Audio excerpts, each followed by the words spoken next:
We don't know if this attack was directed by al-Qaeda or the ISIS terrorist group.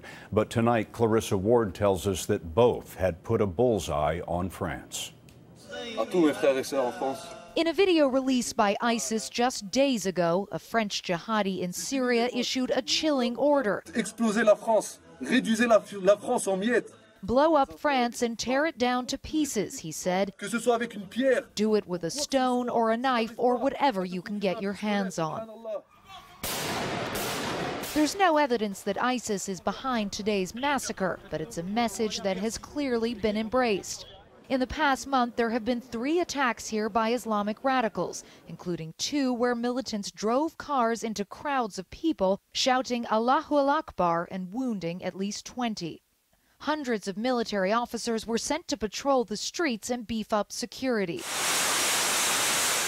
There's concern that the spike in attacks may be a response to France's support of the U.S.-led airstrikes against ISIS. Hundreds of French citizens have traveled to Syria and Iraq to join the jihad. France has a long history of dealing with Islamic extremism. In 2012, the country was shocked by the murders of 7 people near the city of Toulouse. The gunman was a 23-year-old Algerian who claimed to be trained by al-Qaeda. He was killed after a long standoff with police. He said he was taking revenge for French military action overseas.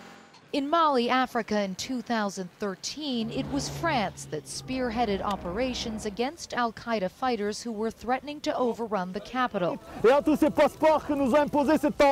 Another ISIS video shows French fighters burning their passports.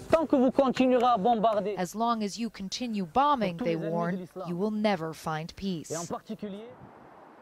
To Syria many times, and you've spoken with many of these Europeans who are fighting there. What are they saying about this attack today?